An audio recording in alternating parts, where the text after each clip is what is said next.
Hello दोस्तों, हिंदी की बिंदी channel में आप सभी का स्वागत है। तो दोस्तों, आज के इस वीडियो में आप सभी के लिए एमपी असिस्टेंट प्रोफेसर के इकाई 3 जिसमें आप पढ़ेंगे भारतीय ज्ञान परंपरा और हिंदी साहित्य के। तो आज मैं इसी टॉपिक पर जो है आप सभी के लिए चर्चा लेकर आई हूँ। बाकी हमारा इकाई 1 और 2 जो है पूरी तरीके से कंप्लीट हो चुका है। सारे टॉपिक इसके कंप्लीट हो चुके हैं, ठीक है। और आज मैं आप सभी के लिए इकाई 3 से भारतीय ज्ञान परंपरा और हिंदी साहित्य लेके आई हूँ। तो देखिए, भारतीय ज्ञान परंपरा अद्वितीय ज्ञान और प्रज्ञा का प्रतीक है, जिसमें यानी कि भारतीय ज्ञान में क्या क्या चीज़ें शामिल है, जिसमें ज्ञान और विज्ञान, लौकिक और परलौकिक, कर्म और धर्म तथा भोग और त्याग का अद्भुत समन्वय है। ऋग्वेद के समय से ही शिक्षा प्रणाली जीवन के नैतिक, भौतिक, आध्यात्मिक और बौद्धिक मूल्यों पर केंद्रित होकर विनम्रता, सत्यता, अनुशासन, आत्मनिर्भरता और सभी के लिए सम्मान जैसे मूल्यों पर जोर देती थी।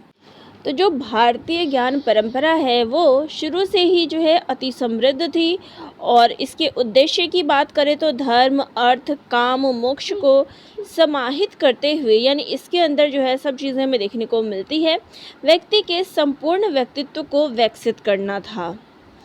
जब सारा विश्व अज्ञान रूपी अंधकार में भटकता था, तब संपूर्ण भारत के मनीषी उच्चतम ज्ञान का प्रसार करके मानव को पशुता से मुक्त कर श्रेष्ठ संस्कारों से युक्त कर पूर्ण मानव बनाते थे।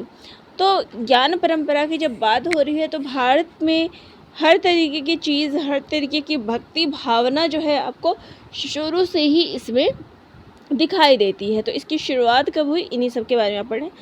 तुलसीदास द्वारा रचित रामचरितमानस में राम को मर्यादा पुरुषोत्तम कहा गया तथा राम को जन जन के आराध्य देव के रूप में प्रतिष्ठित किया गया। वास्तव में तुलसी के द्वारा ही राम के अवतार की पूर्ण प्रतिष्ठा हुई। इसी प्रकार हिंदी साहित्य में भगवान श्री कृष्ण का विशिष्ट महत्व है। उनके बाल रूप से लेकर गीता के उपदेशक योगेश्वर रूप की अनेक झांकियाँ साहित्य एवं दर्शन में मिलती है। वे भगवान विष्णु के पूर्ण अवतार माने जाते हैं। तो यहाँ आप ज्ञान परंपरा की जब बात करते हैं तो उसमें रामचरितमानस कृत, तुलसीदास कृत रामचरितमानस और यहाँ पे कृष्ण काव्यधारा की बात करें तो दोनों ही लोकप्रिय हैं। भारत में कृष्ण को मानने वाले और राम को मानने वाले और इनकी पुस्तकों पर विचार करने वाले आपको मिल जाएंगे। कृष्ण जी के गीता के उपदेश लोगों के उसमें देखने को मिलती है। तो इस प्रकार अगर बात करें तो हिंदी वाङ्मय में पारंपरिक ज्ञान धारा प्रवाहित होती रही है, यानी शुरू से ही इसका चलन रहा है। यह ज्ञान की परंपरा रामचरितमानस, सुरसागर, भ्रमर गीत, भंवर गीत, पद्मावत, विनय पत्रिका, रामचंद्रिका, कबीर बीजक जैसे महाकाव्यों तथा काव्यों से होती हुई नाटकों, रूपकों के माध्यम से आज तक बह रही है। यानी इसकी परंपरा केवल हमें काव्य में नहीं, नाटक और रूपकों में भी देखने को मिलती है। हिंदी साहित्य की मूल चेतना भारतवर्ष को एक राष्ट्र के रूप में देखने की है। भारतवर्ष में क्षेत्रीय विषमताओं के होने पर भी जिन तत्वों ने इस देश को एक सूत्र में बांध रखा है, उनमें हिंदी साहित्य प्रमुख है। भारत के भूगोल को महाकाव्यों ने इस रूप में प्रस्तुत किया कि प्रत्येक नागरिक के मन में संपूर्ण देश के प्रति आस्था उत्पन्न हो जाती है। वह अपनी क्षेत्रीय भावना को राष्ट्र के प्रति प्रेम के बृहत्तर आदर्श में विस्तृत करता है। तो यानी वो कहीं के भी राज्य का व्यक्ति होगा, उसको अपने इन साहित्य के द्वारा अपने देश के लिए जो उसका प्रेम है वो जागृत हो जाता है। यहाँ पे भारतेंदु हरिश्चंद्र ने इस प्रकार से कहा है कि निज भाषा उन्नति अहे, सब उन्नति को मूल, बिन निज भाषा ज्ञान के मिटत न हिये को शूल।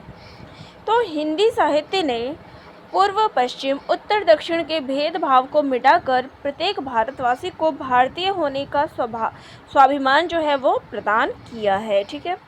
यही नहीं, कृष्णवंतो विश्वमार्यम, अर्थात समस्त जगत को हम आर्य बनाए। वसुदैव कुटुंबकम अर्थात सारे पृथ्वी ही हमारा परिवार है इत्यादि सुंदर उक्तियों के माध्यम से मानव मात्र के प्रति आत्मीयता का भाव उत्पन्न कर दिया गया है। तो हिंदी साहित्य की अगर बात करें तो जितनी चीज़ें परंपराएं चली आ रही है उसमें हमारी जो साहित्य की जो संस्कृति है, हमारे देश की संस्कृति है, उसकी झलक हमें देखने को मिलती है। और जब हम हिंदी साहित्य का अध्ययन करते हैं तो हमारे देश की क्या संस्कृति रही है, इन सभी चीज़ों को हम इसके माध्यम से समझ सकते हैं। पूर्वजों ने हिंदी साहित्य के रूप में हमको ऐसी धरोहर दी है जिसका लाभ अनंत काल तक मिलता रहेगा। हिंदी साहित्य के रूप में काव्य, दर्शन, धर्मशास्त्र, राजनीति, ज्योतिष तथा अन्य क्षेत्रों में भारतीय ज्ञान विज्ञान और हिंदी भाषा की अभिव्यक्ति की सुंदरता का आनंद प्राप्त करने हेतु हिंदी साहित्य का अध्ययन करना चाहिए। तो ठीक है, ये जो हमारा टॉपिक था कि भारतीय ज्ञान परंपरा की कब शुरू हुई और हिंदी साहित्य से इसका क्या संबंध है। तो देखिए, हिंदी साहित्य से इसका बड़ा ही अनोखा जो हम कह सकते हैं कि संबंध है। ये परंपराएं जो है हमारे देश की जो परंपराएं हैं, प्राचीन संस्कृति है, ये शुरू से चली आ रही है। और साहित्यकारों ने समय समय पर, चाहे वो काव्य रूप हो, चाहे वो नाटक, कहानी, उपन्यास आदि हो, सभी में इसका रूप हमें देखने को मिलता है। ठीक है, तो यही चीज़ यहाँ इस टॉपिक के अंतर्गत आ जाती है। तो चाहे आप यहाँ पे हिंदी साहित्य की बात कर लें तो भक्ति काल के देख लीजिए, जो परंपराएं हमारे देश में चली आ रही है वही आगे जो है साहित्य में जो है उसी को जोड़े रखता है। इन सब चीज़ों से जो हमारे देश की चीज़ें हैं उन सभी को एक सूत्र में बांधने का कार्य ये हिंदी साहित्य कर रहा है। तो चलिए, यही संपूर्ण टॉपिक था जिस पर आप सभी को बताना था। तो आप सभी को ये टॉपिक कैसा लगा कमेंट बॉक्स में कमेंट करके ज़रूर बताइएगा, और वीडियो अगर अच्छी लगी तो लाइक, शेयर और सब्सक्राइब कर लीजिएगा। धन्यवाद।